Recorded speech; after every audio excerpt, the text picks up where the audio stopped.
Good morning and welcome to Bahamas at Sunrise. We are up dead early on another marvelous Monday. So happy and grateful that you can join us. My name is Mark Daniels. And I'm Gabrielle Gardner, and happy Monday to you. Happy Monday to all of you. Hope you had a great weekend. Mine was pretty relaxed. I had a great time at the Love, Lies, and Liberation event and spending time with the babies. Baby time is always good. How about you? I had a great weekend as well. Pretty quiet, as you mentioned. I'm going away this week, so I've been trying to, get all my work together. So work, housework, you name it. I kind of spent my weekend working, but slowly.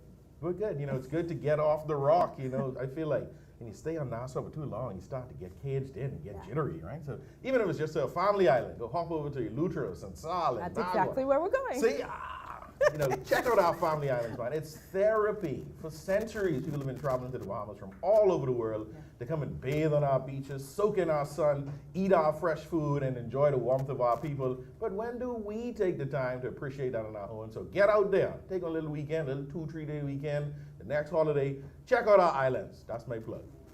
I stopped talking now. Excellent job. What are we doing today? Ambassador. What are we doing today? We've got a great show. We're going to be talking to Father Ruel Strachan about the importance of Lent, and Dr. Jerome Lightbourne is also here to discuss children's cardiovascular health. We'll also be hearing about the upcoming Clement Bethel National Arts Festival. Also joining us are Franklyn, Butler, and Loretta Butler-Turner, who are going to tell us all about the Butler Legacy podcast. But first, we'll have a check on weather with Godfrey Burnside.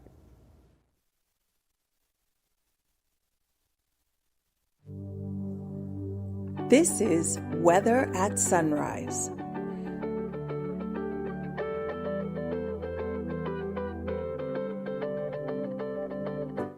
Thank you, Gabrielle, and good morning, Bahamas. And first look at weather at sunrise. High pressure now a dominant weather feature, and that's going to cause us some warm and dry conditions throughout the week. So a lovely weekend start weather-wise. Today, partly sunny and warm, high temperature 82 degrees Fahrenheit. Tonight, a few little patchy clouds around, still a little cool, below going down to 6 degrees Fahrenheit. And some region highs and lows across the Caribbean, Barbados 86 and 76 and 70, Jamaica 85 and 72, in Trinidad 91 and 71, and the Turks and Caicos Islands 84 and 68. Across North America, Atlanta 67 and 55, in Boston 52 and 38, in Miami 83 and 69, Dallas, Texas 79 and 58, and Toronto, Canada, 41 and 31. As we go the week, high pressure continues to be the dominant weather feature, so lots of sunshine, warm temperatures, low temperature daytime will be in the mid-80s at nighttime, the upper 60s to lower 70s. That puts you up your first look at the weather at sunrise. I'm Godfrey Burnside. Back to you, Mark.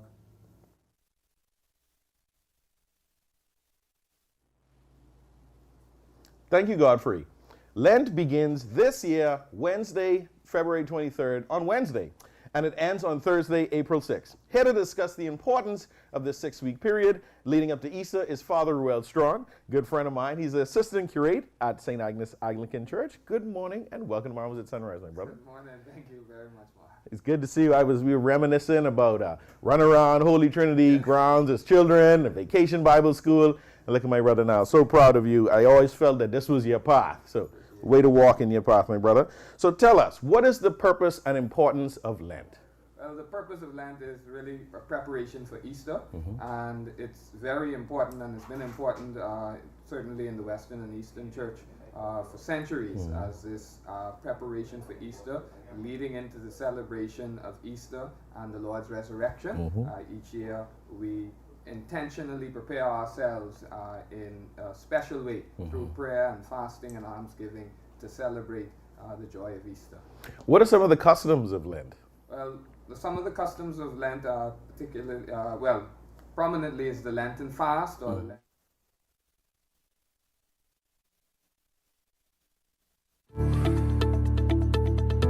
Push-to-talk device is a beautiful device. It operates on our world-class cellular network. You can take pictures, you can take videos, you can put your persons in different groups. If they want the engineering team to have a different communication than the finance team or the security team, you can do that with the push-to-talk device. And that's not something that you can actually do with a regular communications radio device. We have several different types of devices. There's the 380, the 580 Plus, and then there's the 590 Plus, which is the top of the line device.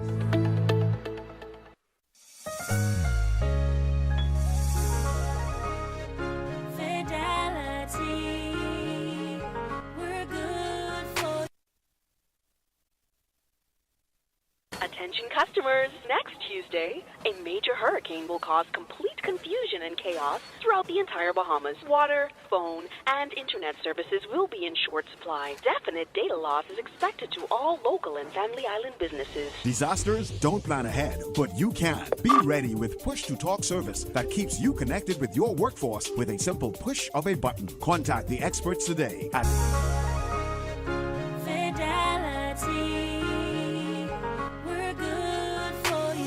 With so much going on in the world today, only accepting cash at your business can be risky. Let Fidelity offer you and your customers safety, convenience, and the flexibility of a fixed or mobile terminal. Take it with you, on the move and on the go, because business should never stop. For more details, speak to one of our business development officers at 356-7764 in Nassau or 352-6676 in Freeport. Visit our website at fidelitygroup.com or visit us at any of our branches. Fidelity, we're good for you.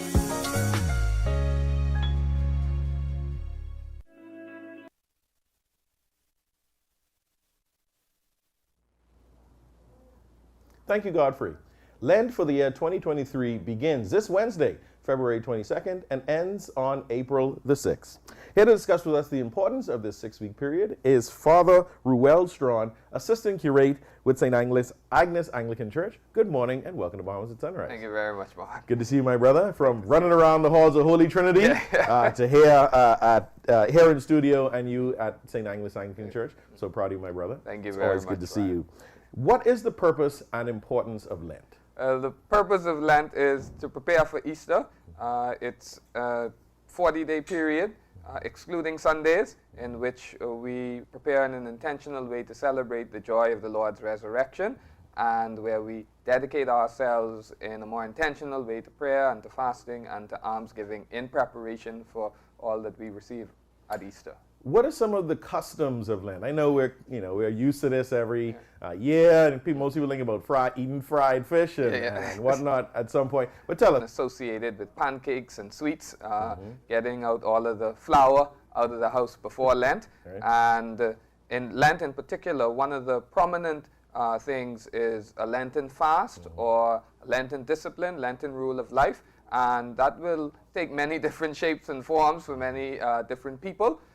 It's a time to sort of rid ourselves from some of the distractions that would take up some of our time so that we can focus in a bit more intentional way on what God is calling us to do and who God is calling us to be in preparation for Easter. Yeah, most people think about, I'm going to give up something for Lent, whether or not they know the significance of giving it up or taking on something else for Lent. But what are the 3 requirements during this period?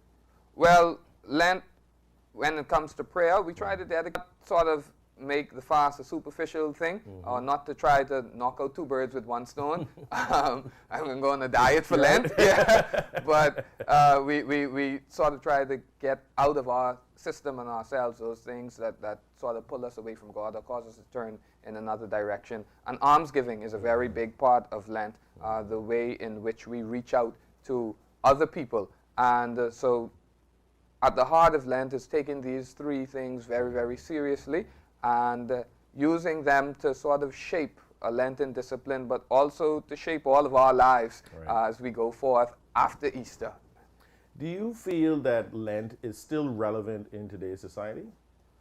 Well, I think that it still has a lot to offer us and to offer Christian people in particular through an intentional preparation for Easter. We prepare for a lot of things in our lives, to come on this show. There's an element of preparation, and so we take that element of preparation and we look at it in the context of our own Christian journey. And so Lent has a lot to offer for us as we lead up to Easter, to help us to see more fully the joy of the resurrection and what the saving work of Jesus actually means for our lives today. Why should people participate in Lent? I think that people should participate in Lent primarily to draw closer to God. Lent brings us all closer to God when we take the prayer and the fasting and the almsgiving seriously. On Ash Wednesday, we begin by hearing this gospel where Jesus teaches about prayer and fasting and almsgiving and about the nature of those 3 things. And we can draw closer to God by focusing on them in an intentional way, and actually we find ourselves right alongside Jesus and his disciples as they gave their lives to prayer and to fasting and to almsgiving. I remember as a child going to Stations of the Cross, walking around the perimeter of the church and stopping at each of the plaques. What is the significance of Stations of the Cross? Explain Well, the Stations of the Cross is a very beautiful service, one of my favorite parts of Lent. And the Stations of the Cross began when people would make a yearly pilgrimage to Jerusalem around this time, around the time of the Lord's Passion. And they would actually walk the way of the cross to visit those places where Jesus would have visited in his last hours.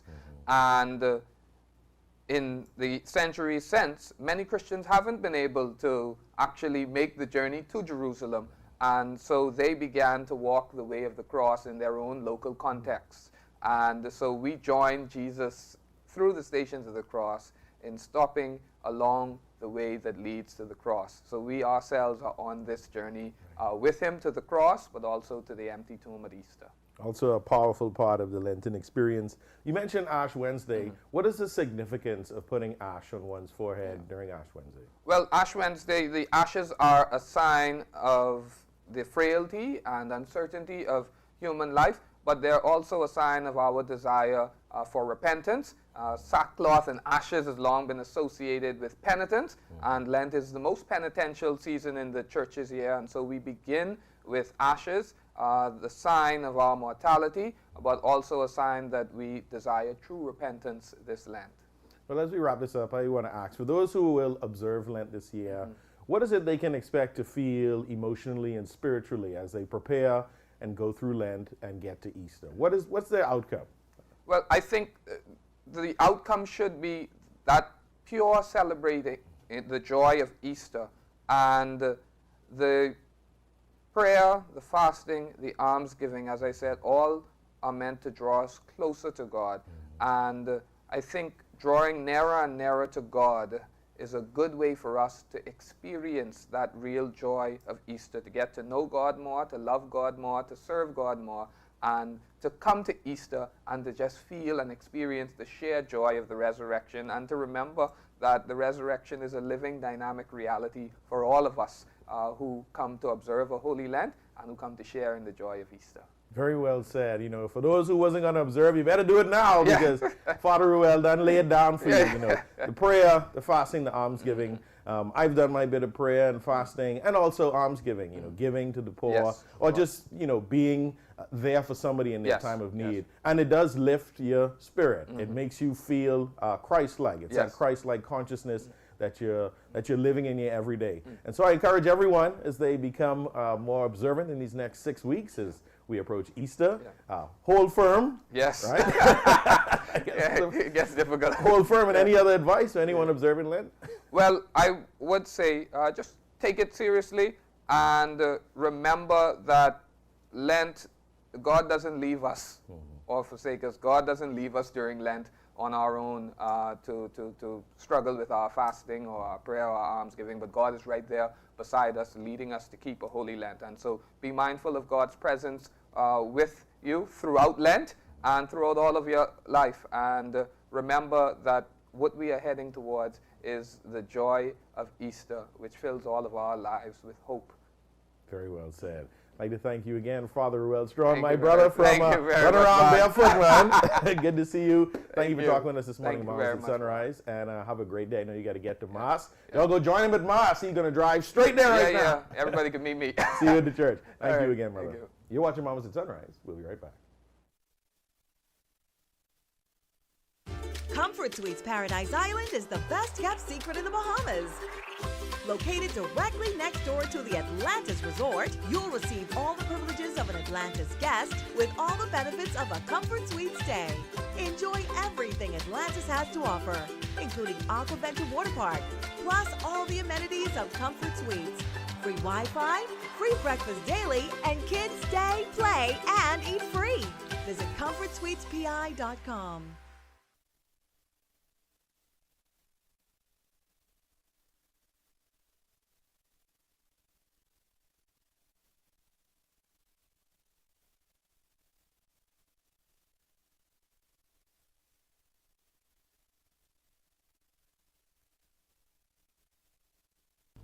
Hi, I'm Ria Christina, and I'm super excited to be the new host of You and Your Money, local international banks that has actually been closing some of their branches. It actually gives me an opportunity to share my views, my take on the financial matters. Even when we think about what's happening globally, we still have a lot of work to do in terms of having to educate business owners as to the importance, the economic impact, and how it is that we can look at improving the Bahamian economy. $1 billion. That's how much we spend every year importing food in this country. It also gives me an opportunity to have conversations, and that's meaningful conversations with thought leaders within our community, even having to see how it is that we can work together or even the opportunities that may exist for many Bahamians. So I'm excited to be here and looking forward to the great conversations that's to come.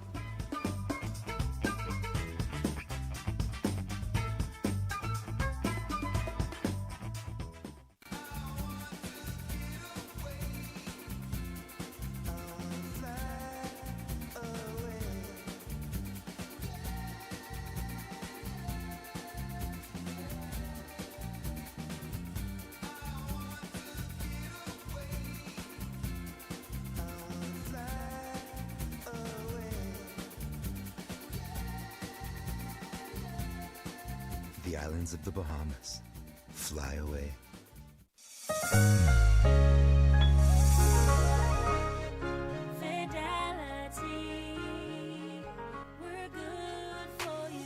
With so much going on in the world today, only accepting cash at your business can be risky. Let Fidelity offer you and your customers safety, convenience, and the flexibility of a fixed or mobile terminal. Take it with you, on the move and on the go, because business should never stop. For more details, speak to one of our business development officers at 356-7764 in Nassau or 352-6676 in Freeport. Visit our website at fidelitygroup.com or visit us at any of our branches.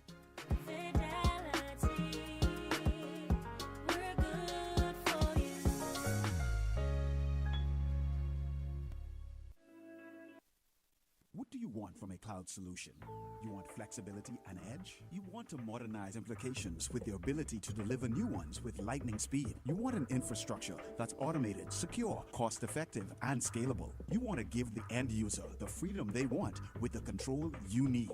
You can't get all that from just any cloud. You need something better. You need Bahamas Cloud. Contact the experts today at 601-8911 in Nassau or 602-8811 in the Family Islands. Attention customers, next Tuesday, a major hurricane will cause complete confusion and chaos throughout the entire Bahamas. Water, phone, and internet services will be in short supply. Definite data loss is expected to all local and Family Island businesses. Disasters don't plan ahead, but you can. Be ready with push-to-talk service that keeps you connected with your workforce with a simple push of a button. Contact the experts today at 601-8911 in Nassau or 602-8811 in the Family Island.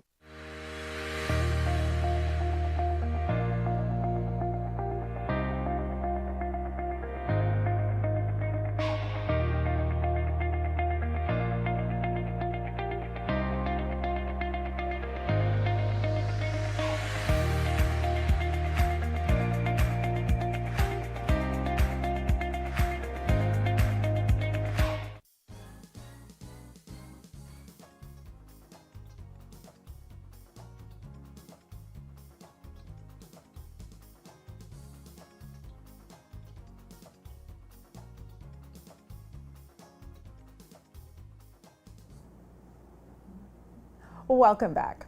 The Clement Bethel National Arts Festival is scheduled to take place for 3 months, starting in March. Joining me now to tell us all about the festival are Abby Smith, Cultural Affairs Officer, Visual Arts and Photography, Sonovia Pierre, Senior Cultural Affairs Officer, Music Organizing Secretary, and Moya Thompson, Cultural Affairs Officer for Film. Good morning, ladies. Good morning. Welcome to Bahamas at Sunrise. Awesome. Thank you for So how many years has the cultural festival been going on? Well, the festival started in 1959. Wow. So it's been... Here, I thought this was a new program that was being launched. No. Okay. Festival started from 1959. So that's 64 years. 64 years, definitely. In the 90s, it was renamed after Clement Bethel, who would have been the first Bahamian director of culture. Okay. And so this festival is definitely a foundational thing in the culture of the Bahamas. Now, is this year's festival going to be virtual or in person? In person, we live. We go Face in your face. In your face. Now, I have heard that this is going to be the first in person after a few years. So how long has it been since we've had an in-person festival? Well, we were locked down just like the rest of the world, doing everything digital. As a matter of fact, we had started festival in March 2020 when the word came, the sip and whatnot, and we had to literally just cut it. So we've been locked down since 2020. We did digital in 21 and 22 because it includes the entire country. Mm-hmm. And so performing arts teachers were like, we need to give these kids something to do. They want to do something. So kids were doing performances at home, outside in the yard, on the beach, wherever they were in the country, and sending their videos in. Wow. So this year, we are going to be in your face. We're coming. Everywhere. So in terms of, obviously this is a 3-month long festival. Mm-hmm. How does that work? How does it work? We literally fly to every island where there is an entrant. Of course, you have the bigger islands like New Providence, Grand Bahama, Eleuthera, Abaco. Those places we stay for a number of days. Some places we only fly in for 1 day. And, those would be the smaller places like the Bimini's, the Berry Islands, Farmers Key. Yeah. So we go everywhere. We have a Southern Island tour where we do Inagua, Mayaguana, Auckland's Crooked Island, San Salvador, and then we come home. So that week, we're gone the entire week. Okay. So, Moya, in terms of, I guess, as someone who's observed this festival, what kind of talents or what kind of creative arts do you normally observe? Well, for the festival, I would say that everything that is culturally based is in the festival. So there's art, there's a section for art, there's a section for drama, there's a section for music, dance, and this year there's a section for film, which used to be under art, but now it's its own segment. Yeah, festival within a festival there. Yes. Now, are there any requirements? I know you mentioned students, teachers. Is there an age window for the festival? We have a preschool category, mm-hmm. and it goes to community. So that means that's everybody. Mm-hmm. This community, this festival, basically is open to everybody. It's not. Yeah, it's not like sports where you have to be an athlete or you have to, like Moya said. Whatever your art is, whatever your cultural thing is, jewelry making, dress making, shell craft, photography, film, theater, drama, anything, recitations, all that. The teachers can enter, the students can enter, the persons in the community can enter, any and everybody can enter. And I guess what are the terms or standards by which people are judged? Well, we have adjudicators. And they definitely have rubrics. Everybody has their own art, and Abby would have been instrumental in writing the rules and regulation as they refer to art and whatnot. And Moya with theater. Every officer has their niche and their thing. And so we have tried to do it from a national level but international, so that we're giving these kids time limits. We're giving them, your tone quality has to be a certain thing, how you hold your instruments, if the dancers, if you're doing ballet or tap, there are things that, there are guidelines and rules that you have to adhere to. Same thing with the different category and classes. So we know the judges have a tough job. Who are this year's adjudicators? There are a lot of judges. Well, tell her about the poster competition. Oh, yes. So we would have had that. So we had a poster competition to somewhat rebrand festival. Mm-hmm. Okay. And we put it out to the entire Commonwealth of the Bahamas. And gratefully, the winner was from the Family Islands, from Grand Bahama. Jay LeBeau out of Mary Starbusy Catholic Academy. I think she's an 11th grade student. And it was very grateful and, I would say, monumental for Grand Bahama because, you know, people always count them out.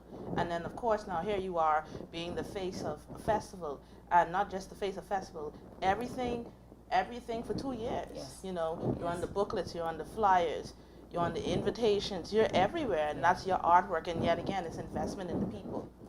And so to see that young lady, to have that type of opportunity at such a young age, it really speaks to why the festival is very important here.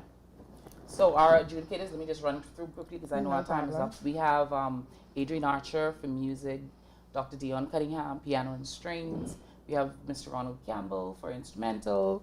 We have Ivana Gator for art.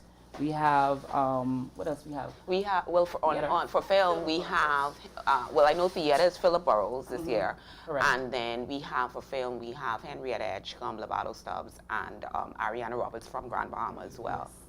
Yeah. All community people, all I'm in their excited fields. that Yes. so many of these Yes. names I Yes. recognize, and they're in the field, they're doing great things. Moya, of course, film is a new category. What have you seen in terms of uptake? What is the, I guess, caliber of talent that you've been seeing over the past few years? Well, for film, it's very new, and so there's a lot of workshops happening right now with myself in different schools trying to get persons prepared. I'm actually doing a workshop this week with teachers for them to have an idea of how they can maneuver this. But what happened was over the period when there was the pandemic, a lot of teachers really started to delve into videos and things like that in order to get their lessons done. I was adjudicating actually a preschool. They had, for their preschool week, they had a film segment where they shot nursery rhymes, and that kind of gave me like a good idea of where we can go. Like she said, preschool, we start from preschool. Yeah. So for film, we would start from preschool, and it's open, it goes straight up. So I'm excited to see what comes. I know it's the first year, so it's gonna start a little slower, but we are hopeful and we are very, very excited that as it grows, more and more persons are going to join, and we're going to have an explosion of filmmakers. And kids are creative, trust me. They are creative.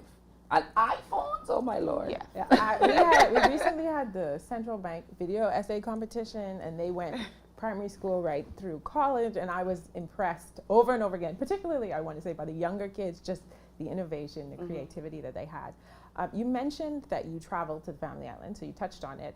How are you leveling the playing field for students or persons in the Family Island? That's an awesome question. We have to meet them where they are, because of course you can't adjudicate a school that is a comprehensive school with 12 kids versus a school that is an A school with over 1,000 kids. So we literally meet them where they are, rural against rural, as well as the big kids against the big schools against the big schools. However, it's still national. It's still, the level is up there. And so we tell them, even though you're a smaller school, you're still going to be held to a high standard. I love it. So you mentioned that it's beginning in March. What are the specific dates that people should look out for? We have a launch and soft opening. We have a launch and soft opening today, actually, at 1 p.m. at the National Art Gallery of the Bahamas. And it's really to say, welcome, let's begin. It's been 2 years, time to party. And of course, you know, the young people are looking forward to it.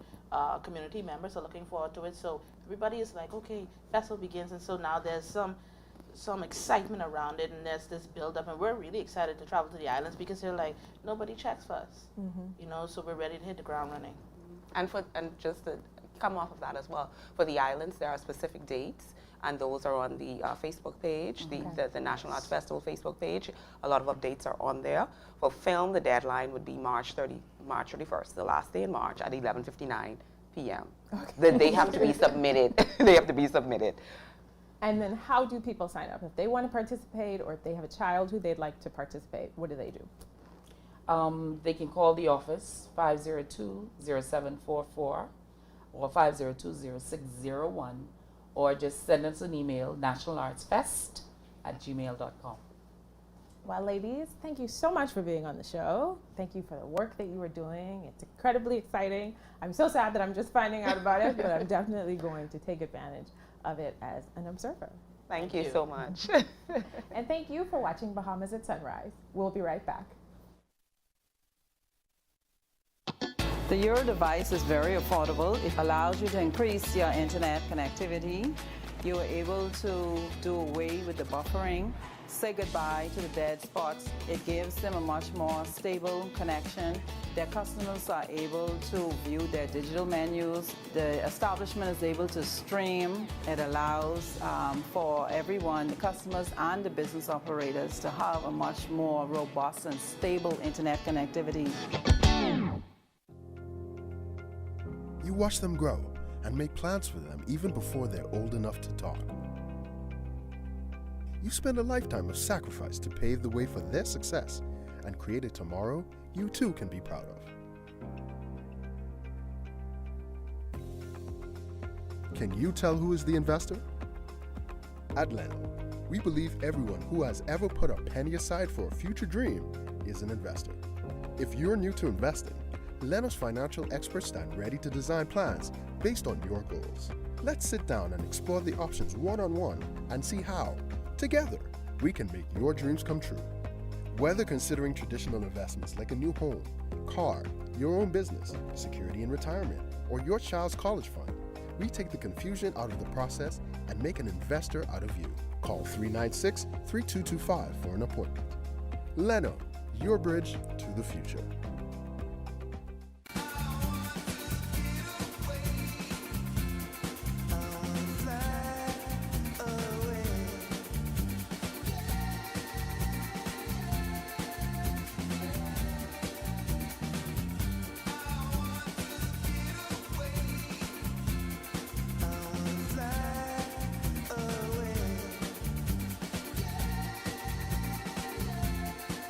The islands of the Bahamas. Fly away.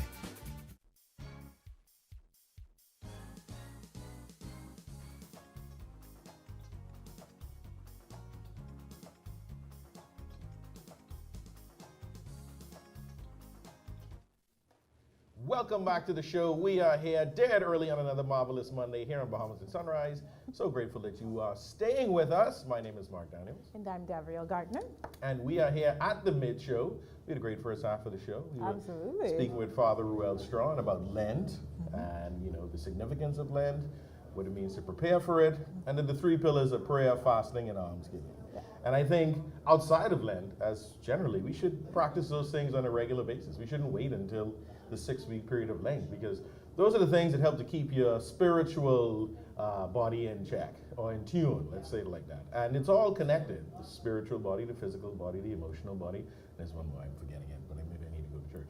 Right? Maybe mental? I don't know. You're right. That's mental, physical, spiritual, and emotional you. Yeah. And so prayer, fasting, and almsgiving is one of those ways to recalibrate your system. And this is the time of year for it. So encourage you, if you don't practice Lent, maybe just try this year to give up something and take up something else. You know, you have to replace it with something. So I don't know what I'm going to do, but I'll let you know on Friday. Yeah, I mean, it wasn't really a tradition that I grew up with, but I have done it a few times. And I remember someone like, oh, this isn't your particular sect of the faith. And I'm like, I don't see how this could hurt. You know, giving up something that's probably not so good for me in the first place. Every year, it's so fun to see what my friends give up. So I'm giving up chocolate, I'm giving up fried foods, things like that. So might as well. Yeah, and fasting should be a regular part of your health experience. You know, even if it's just one day a week. You know, you gotta eat 3-4 meals. Yeah. Skip the first half of the day, right, and see how you feel. There you go. And you also had an interesting I had a fantastic conversation with the National Cultural Festival, the ladies who are representing that. I'm shocked, I guess, that I didn't know about it sooner. Especially, I thought this was a brand new initiative. It's been going on since, I think, the 1950s. Yeah, so definitely just a little bit late, but very exciting nonetheless. It's great to see, you know, just shining a spotlight on local talent, because we have a lot of local talent, and I think sometimes we take that for granted. And I love the fact that they are including students as well as adults from the Family Island, so that they can feel included and that they are a part of the Bahamas. And part of this wonderful culture that we have, this orange economy that we talk about. Yeah. And we contributed, and we contribute to it in many ways, celebrate it in many ways, and so happy that that festival lives on, right? Absolutely. Yeah. But before we go on to the second half, we have to send out two announcements. First of all, we'd like to send out condolences to the family members of Mr. George Myers and the Myers Group of Companies on his passing. He is a well-known restaurateur and business mogul who passed away last week. And so our condolences from the Bahamas at Sunrise family to the family of George Myers. Absolutely. And we want to say congratulations to the newlyweds, Demi and Lyndon Pendling. And Demi is the niece of Mrs. Joan Aubrey, of course, president here at the TCL. You know, we wish you well, lots of years of happiness, lots of years of building memories. I know, you know, when you walk down the aisle and you come out, you're fresh, you got that glow on you. Keep the glow. Don't let the glow fade. You know, and there's ways to keep the glow going, right? You know, you got to talk. 4 kids later, you've Yeah, got a 4 story kids later, to tell. I got the glow, right? You all come hit me up and we can chat. But so happy for you guys. Congratulations and enjoy. Maybe you've already done your honeymoon or you're going to do it. You're still on it, but enjoy it. Enjoy a lifetime together. We've got an exciting second half coming up. We're going to be speaking to Dr. Jerome Lightbourne about children's heart health. And I'm going to be catching up with the Butler family about the Legacy podcast. But before we get into that, we're going to have a second look at weather with Godfrey Burnside. This is Weather at Sunrise.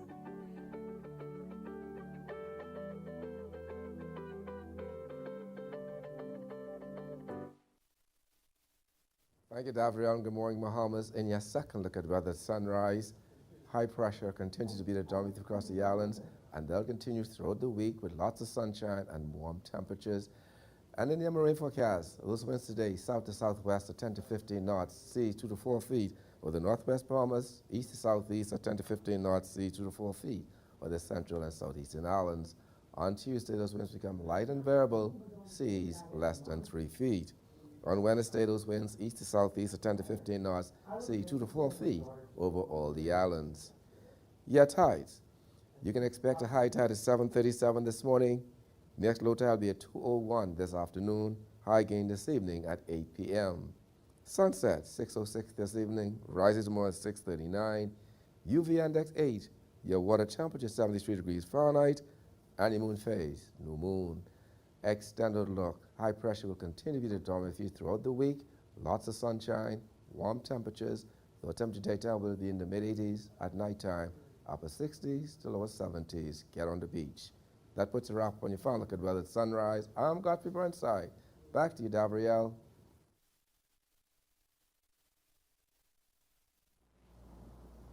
Thanks, Godfrey. The Legacy podcast was created by the Butler Legacy Foundation in honor of their ancestor, Sir Milo Butler, a renowned Bahamian politician, entrepreneur, and the first Governor General of the Bahamas. Here to tell us more about this podcast are Franklyn Butler II and Loretta Butler-Turner, the hosts of the Legacy podcast.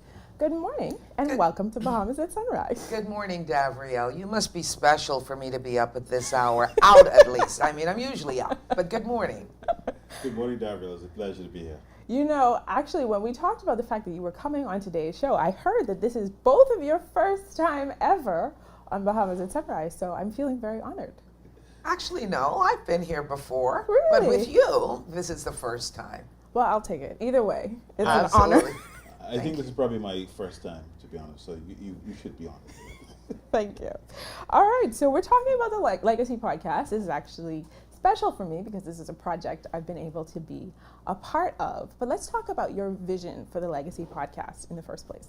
Sure, thank you. So I think we started the Legacy podcast, Davriel, as you know, as one of the ways that we thought, just given this wonderful heritage that we have of Sir Milo and Lady Caroline and all the work he did at a national level, whether that was in politics, in business, in philanthropy, really through the idea of education and empowering of people, we thought it was really important as we think about now G3, and as Loretta often talks about, we now have 5 generations that have come from our family. The question that really has been on my heart, and one that I think eventually we share with Loretta and a few other cousins, is what are we really doing as the 3rd generation to preserve this story, these incredible stories that we often hear, but also not just the stories, but how are we using this foundation of connecting who we are at G3 and making sure that we're making a connection for those who are in G4 and G5, because we have incredible G4s, G3s, and G5s who have done incredible work. I mean, Loretta is a great example if you think about what she's done as a female in politics.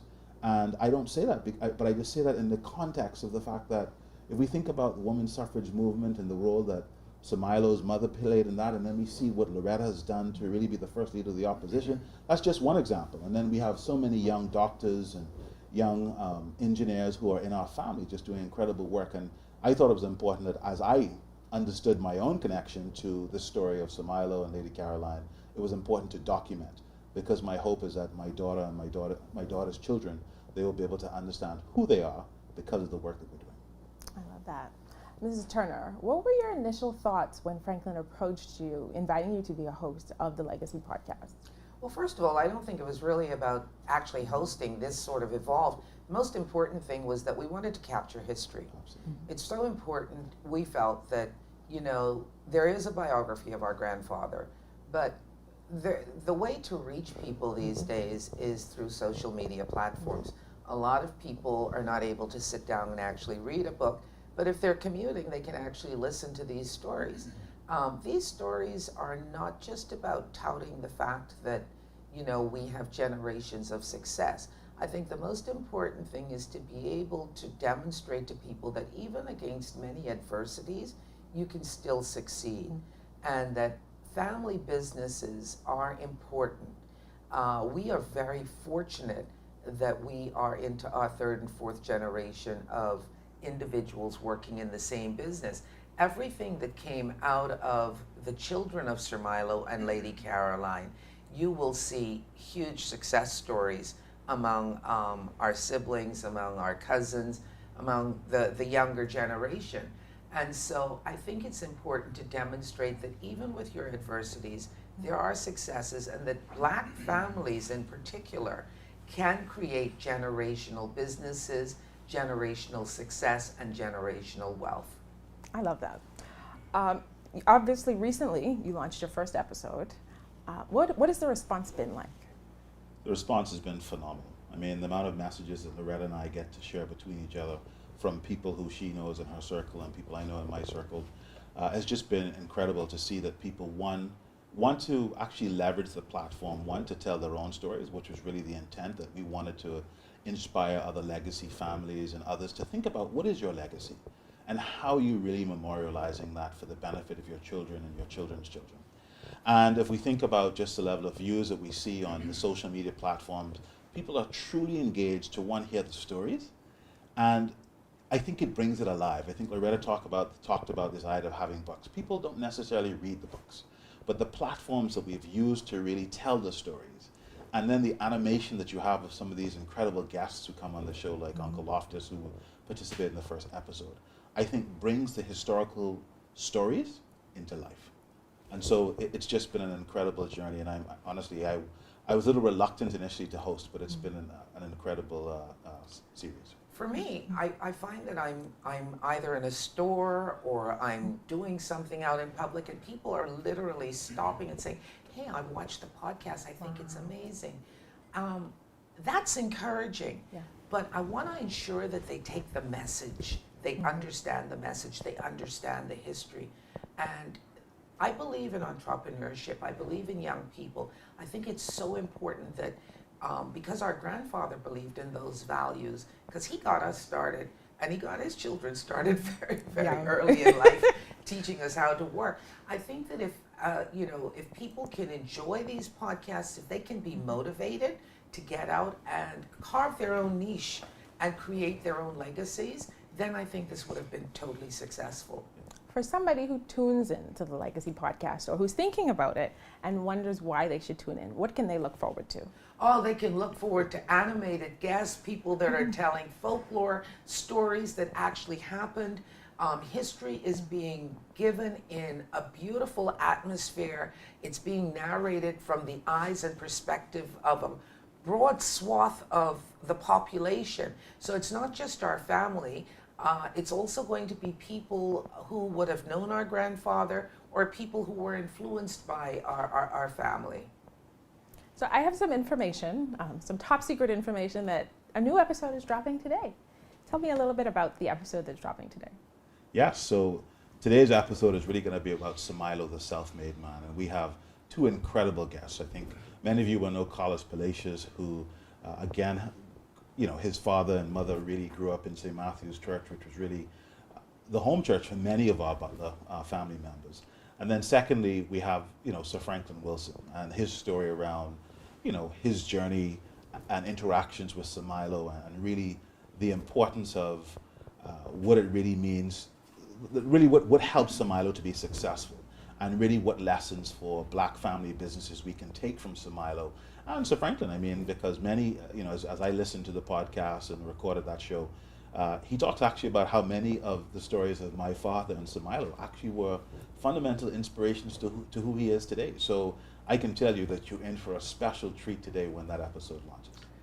What I like about the podcast especially, and Franklyn hinted at this, is the fact that it's not primarily, it is primarily about our grandfather, but it shows how the interweaving of other persons have actually made their own successes and their stories, how they overlap. And I think that is the key. That is, you know, their stories, while they're retold, you have a Carlos Palacios who did not know a Sir Milo, but he can speak to parallels in his life that Sir Milo would have, you know, gone through as well. That for me is interesting, because when you're talking to multi-generational audiences, you want to be able to engage them at their level. So we have a wonderful mix in this new episode. We, as we did in our very first launch, we have someone that's a little older, but we also have young people demonstrating what it is for them to become self-actualized, to become the self-made men, the self-made women of their times. When someone watches the Legacy podcast, of course they'll be entertained, inspired. What do you want them to take away as their, I guess, most salient point from the podcast? I think it's important for them to realize that success does not come easily. And so one of the things that, the reason why we share these stories is because through storytelling, people can relate. People can say, oh, I had that experience, or I went through, you know, similar challenges, or, you know, today, a lot of people want to access capital so that they can get started. Our grandfather was hugely instrumental in ensuring that people of color actually worked in commercial banks, that people of color learned how to use banks so that they can save, so that they can actually leverage themselves and their assets to be able to borrow. And so when you actually look at what we want to do, we really want people to see themselves in these stories and be motivated to go out and build their legacies. I love it. Absolutely love it. I'm so excited about it. Thrilled to be a part of it. I'm just thrilled to see this come to life and be successful. Thank you both so much for joining me this morning. Thank you. It's a pleasure to be here. And please, to our guests, please listen up for the second episode that drops this morning at 9 o'clock. It's on the Apple Podcast platform, Spotify, and YouTube. And look out for it. We'll be sharing it across all of the WhatsApp platforms as well, and on our personal social media pages. Absolutely. Thank you very much for having us. And thank you for watching Bahamas at Sunrise. We'll be right back.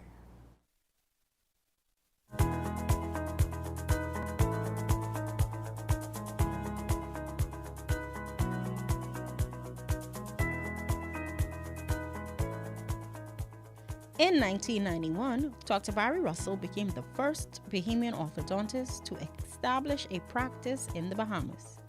His vision was to develop a practice that was first world, providing the highest quality treatment and customer service. In 1996, the practice became known as the Bahamas Orthodontic Center, BOC.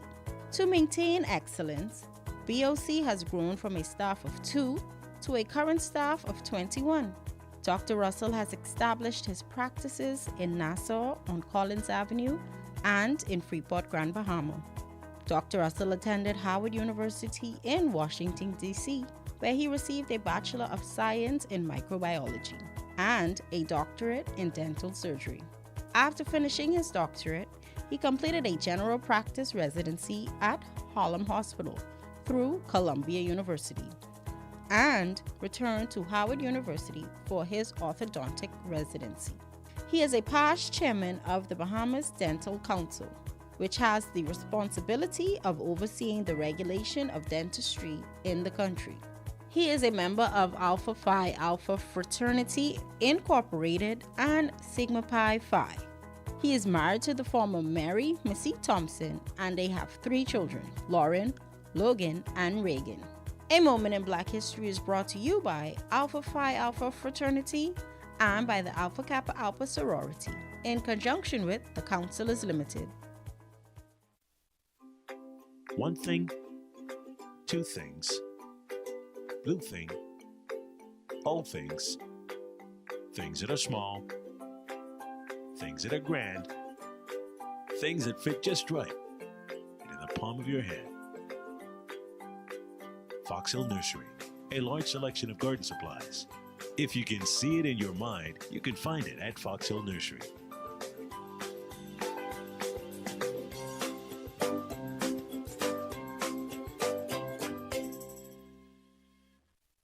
What do you want from a cloud solution? You want flexibility and edge? You want to modernize applications with the ability to deliver new ones with lightning speed. You want an infrastructure that's automated, secure, cost-effective, and scalable. You want to give the end user the freedom they want with the control you need. You can't get all that from just any cloud. You need something better. You need Bahamas Cloud. Contact the experts today at 601-8911 in Nassau or 602-8811 in the Family Islands.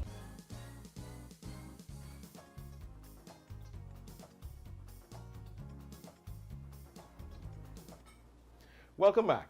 February is Heart Health Month, a time for us all to think about our cardiovascular health and what it really means to us. This morning, we're focusing on pediatric or children's heart health, and here to discuss this with us is Dr. Jerome Lightbourne, President and Managing Director of Children's Heart Center and Pediatric Specialist at the Bahamas Limited, and also a consultative specialist at PMH and Doctors Hospital. Good morning and welcome to Bahamas at Sunrise. Good morning. Sound like you got that right. Yeah, right? I know you're a busy man and you're up dead early with us this morning, so we're so glad to have you here with us. Oh, thank you. And so we're talking about Heart Health Month, and we're focusing specifically on pediatric heart health. So first question, is there a problem or an ongoing issue with pediatric heart conditions here in the Bahamas? That's a loaded question. An answer to that is obviously yes. I'm busy. I'm extremely busy in the public arena as well as the private arena. Congenital heart disease is what I think you're referring to. Kids born with heart disease is still very common. It is the most common congenital heart defect, by the way. And now with the therapeutics and the management being advanced and getting so good, our major problem now is we have a lot of adults with congenital heart disease. In other words, you have the new kids being born, the young kids who will be fixed, and the adults who are surviving. So the spectrum is now huge. You have a lot of people with congenital heart disease. And, you know, can you explain what congenital heart disease is and how does that affect somebody suffering from it? Congenital heart disease really means a child was born with a cardiac defect, cardiac lesion. The general population is about 0.1%. Population, that's 1 in every 100. That's a lot, you know? Yeah. Fortunately, most of those are minor. Most of those do not require therapy. They can go from holes in the heart, called atrial septal defect, upper chamber, ventricular septal defect in the lower chamber. They can go simple things like abnormal persistence of connections, called a PDA. But it can also be very severe, and unfortunately, we've seen a lot more of those today, where we have children born with the ventricle switch, the artery coming from the wrong side. When they're born, they still think they're in mother's womb, and you got to fix those right away. Kids born with absent ventricles. You have 2 chambers, as you know, ventricles. Hope you remember that from school. I remember that from 9th grade health, right? There you go. And then you got 2 upper chambers. Yeah. Sometimes people are just born with one lower chamber and not 2, or insufficient other one. Then we need to bypass the blood from the heart and put it into the lung. What are some of the symptoms of somebody suffering from congenital heart disease? That depends on the age. So if you're at birth or significant heart defect, the baby can be born blue. I never heard of the blue baby. Blue baby. Where they're not getting oxygenation. The blood is bypassing the lung, not getting oxygenation. You can have babies who, in heart failure, where they start to breathe very quickly, when they suck that bottle, you know, typically you like them to finish a feed in 15 to 20 minutes. When it takes them longer, they sucking, they're tired, they're sucking, they're tired. Or when they get older, or if they get a little older, they fail to thrive. They don't grow as you like them to grow. They're breathing fast all the time. Or that 2-year-old, I understand you have kids, right? Yeah.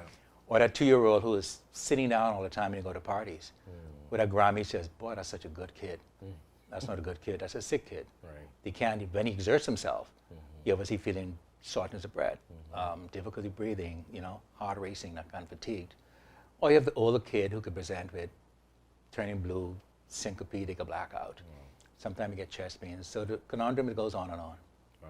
That's frightening, yeah. I'm a father of 4, 8, 6, and 11-month twins. Congratulations. 11-month twins. Everyone's looking healthy so far, so we're grateful for that. What are the treatment options available here in the Bahamas for somebody suffering from congenital heart disease? I'm sad to say we've gone backwards in medicine in our nation, I think. Coming home with a group of us came back, made a lot of difference, did a lot of heart surgeries, interventional procedures. We still have all the diagnostics available in that we could diagnose any and everything. Far as I'm concerned, every cardiac condition is treatable. The price tag is the matter. You know, and most of our children are born to young people. Young people typically do not have excellent insurances. And so they depend on something called the Heart Foundation or the government to assist them in doing that. So be able to diagnose everybody. And Dr. Dwayne Sands and Paul Ramphal still assist in some of those cases, not as many as we used to. They're the 2 heart surgeons. But we have a great relationship with hospitals in South Florida. I go all the way to Boston Children's, LA Children's. I'm connected everywhere. And so our patients get the best care. With the foundation, it'd be fun to be sent people on. Explain to us the value of the Sir Victor Sassoon Heart Foundation and how is it funded? Right to my heart there. And the foundation has been around for a long time. I think everybody knows that, since '61. I think they have over 5,000 kids they've assisted so far. That's amazing. When I first came home in '94, '95, heart surgery used to cost $9,000, $6,000, you know. Yay, we could take that hardball, take that $120,000, $250,000 to make it a hardball, go very far. Each heart surgery now costs about $100 grand. One kid in the hospital now for $199,000 pending, and a very complex lesion, 9-month-old in NICU. So we do need funding. The funding, let me phrase that. All funding for indigent children in this country goes through the Sir Victor Sassoon Bahamas Heart Foundation. That's the only source of funding. That being said, we consume a lot of funds. To this point, we are short of funding, but the foundation's real value is to be able to negotiate with top hospitals in South Florida to take that $1 million surgery down to $100,000, or to take that $250,000 surgery down to $30,000. That's a big savings. Many times we have the money to actually send the patient away carte blanche. You know, we pay for the surgery to go to get it done. We have a good relationship with the hospital, and so the patients they room and board. There's no expenses, you know. I am terrible, and it's tough for me to say this right now, though, but we are lacking in funding. So we're hurting. And the first hardball, 56, I think it's the 56th annual hardball, is going to be this Saturday, I think. We missed it for 3 years. Imagine 3 years gone, $500,000 a year. That's a big hit, right? So this year we look for everybody to support that hardball and to really get some funding back in so we can continue to treat these children. Yeah, we got to do it for the kids, man. You know, 3 years missing. If I do the math, looks like we got a lot to make up. So I'm encouraging all of our viewers near and far to make sure you support the hardball happening this Saturday. Remember, it's for the kids. My final question, what effect has the coronavirus had on heart health generally here in the Bahamas? The same as everywhere else.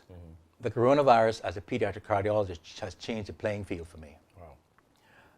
We had to change some recommendations and some standards. Coronavirus disease itself is relatively benign in children. It doesn't really cause a lot of problems. You know, a lot of kids get it, they survive, they bounce back. Some children do get it, they require hospitalizations. We have quite a few here. The thing is, it's an autoimmune disease. Sorry, not the autoimmune. It's immune surge, so to speak. So we have something called MISC, multicystic inflammatory syndrome of childhood, and it's MISC in adults as well. And we typically see 4 to 6 weeks post-infection or post-exposure. A lot of people don't even know they had it until we do the test. The kids come in very ill, right? They come in shock, come in low blood pressure, the cardiac performance goes down, then gross heart failure. We've seen a lot of that. So a lot of children have since coming in. The good news is they do respond to therapy if you catch them early, and almost 100% of them come back to normal. Here's the problem though. Now you have people who don't know they had COVID, kids, when they're athletes, presenting with chest pains. We now do cardiac enzyme on those kids, but I never recommended before, even though my colleagues did them. Looking at the heart in kids, we were, but did the heart take a hit? Right. You follow me? So when that athlete with chest pain comes, it's now become more significant. We are more rigid in our approach to how we manage them. Well, I'd like to thank you again for coming on this morning. Before we go, just a final message to our viewers out there on the importance of heart health and how they can support the Heart Foundation. Heart health, for all of us together, I can put it this way. Your heart is the center of you, a center of your circulation. Your heart takes all the nutrients, the oxygens, is that train station that everything goes through to pump from your head to your feet.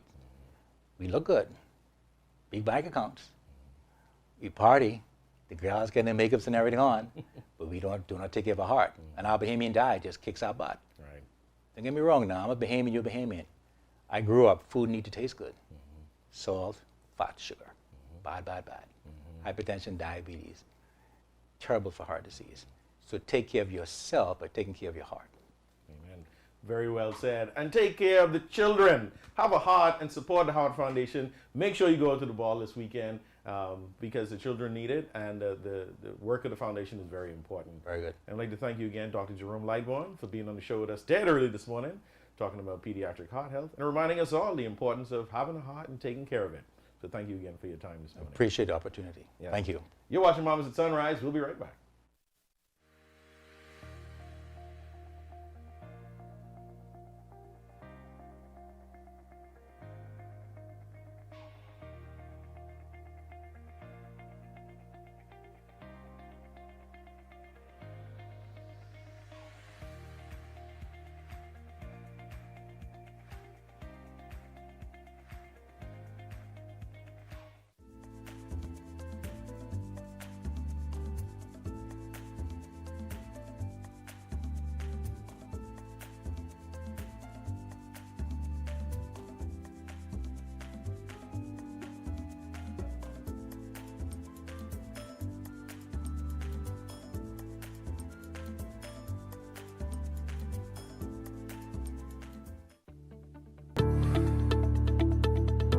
Push-to-talk device is a beautiful device. It operates on our world-class cellular network. You can take pictures, you can take videos, you can put your persons in different groups. If they want the engineering team to have a different communication than the finance team or the security team, you can do that with the push-to-talk device. And that's not something that you can actually do with a regular communications radio device. We have several different types of devices. There's the 380, the 580 plus, and then there's the 590 plus, which is the top of the line device.